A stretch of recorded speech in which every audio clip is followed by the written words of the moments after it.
સાહિત્ય અને લેખન ક્ષેત્રે વૈશ્વિક સ્તરે ભારતનું નામ રોશન કરનારા એક અત્યંત આનંદદાયક અને ગૌરવશાળી સમાચાર અમેરિકાથી સામે આવ્યા છે. અમેરિકાના મેરીલેન્ડમાં આવેલી પ્રખ્યાત લિબરલ આર્ટ્સ કોલેજ વોશિંગ્ટન કોલેજની ભારતીય અમેરિકન વિદ્યાર્થીની જયા એસ બાસુએ અમેરિકાનો સૌથી પ્રતિષ્ઠિત સાહિત્યિક પુરસ્કાર સોફી કેર પ્રાઇઝ જીતીને એક નવો ઇતિહાસ રચી દીધો છે.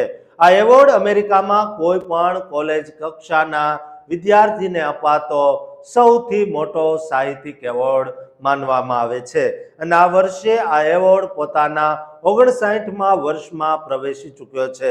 આ વખતે આ પુરસ્કારની કુલ ઇનામી રકમ $86,702 રાખવામાં આવી હતી, જે રકમ સાહિત્ય જગતના અન્ય વિશ્વ પ્રસિદ્ધ પુરસ્કારો જેવા કે પુલિત્ઝર પ્રાઇઝ અને નેશનલ બુક એવોર્ડની સંયુક્ત રકમ કરતાં પણ વધારે છે, જે આ એવોર્ડના ભવ્ય કદ અને પ્રતિષ્ઠાનો જીવંત પુરાવો આપે છે.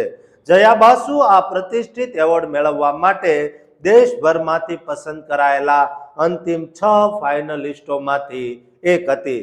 જયા બાસુએ આ કઠિન સ્પર્ધા માટે જે સાહિત્યિક પોર્ટફોલિયો સબમિટ કર્યો હતો તેમાં તેની અસાધારણ અને અદ્ભુત લેખન ક્ષમતા જોવા મળી હતી. તેના આ પોર્ટફોલિયોમાં માત્ર કવિતાઓ જ નહીં પરંતુ ફિક્શન, નોન ફિક્શન, નિબંધો અને અદ્ભુત નાટક લેખનનો પણ સમાવેશ થતો હતો. તેના સાહિત્યમાં બ્રહ્માંડને નિયંત્રિત કરનારા અને તમામ પદાર્થો પર અસર કરતા આકર્ષણના બળોની બહુ જ સુંદર અને દાર્શનિક રજૂઆત કરવામાં આવી હતી, જેને નિર્ણાયકોએ ખૂબ બિરદાવી હતી.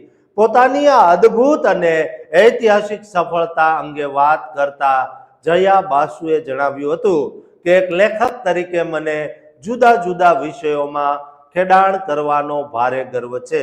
હું સાહિત્યના દરેક ક્ષેત્રમાં હાથ અજમાવવા અને જેટલું બની શકે તેટલું નવું શીખવા માંગુ છું. મેં મારા પોર્ટફોલિયો દ્વારા એ દર્શાવવાનો સફળ પ્રયત્ન કર્યો છે કે કેવી રીતે સાહિત્યની અલગ અલગ શૈલીઓ વચ્ચેની રેખાઓને ભૂંસીને એક ઉત્કૃષ્ટ કૃતિ બનાવી શકાય છે.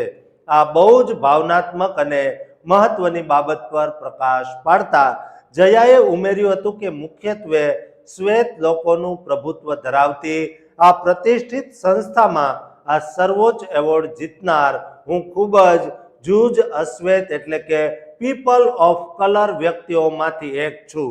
આ સફર મારા માટે વ્યક્તિગત રીતે બહુ જ પડકારજનક રહી છે, પરંતુ મારા આ તમામ અનુભવોએ જ મને આજે એક મજબૂત વ્યક્તિ તરીકે ઘડી છે. મને આજે મારા પર ગર્વ છે અને આ સમુદાયનો ભાગ બનીને આ એવોર્ડ સ્વીકારવો એ મારા માટે ખૂબ જ અર્થપૂર્ણ અને યાદગાર ક્ષણ છે.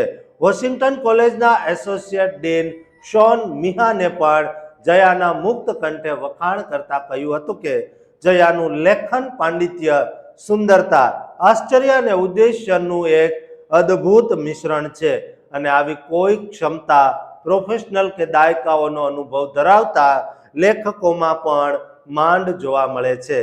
જ્યારે જયાએ હજુ અંડર ગ્રેજ્યુએટ સ્તરે જ આ અસાધારણ સિદ્ધિ મેળવી લીધી છે. તમને જણાવી દઈએ દોસ્તો કે જયા બાસુ અત્યારે થિયેટર અને અંગ્રેજી વિષય સાથે ડબલ મેજર કરી રહી છે. આ અગાઉ પણ તેના પ્રખ્યાત નાટક મહામોહ અને સુંદર કવિતા romance of the kitchen sink માટે તેને અમેરિકાના જુદા જુદા પ્રતિષ્ઠિત રાષ્ટ્રીય પુરસ્કારો અને નોમિનેશન મળી ચૂક્યા છે.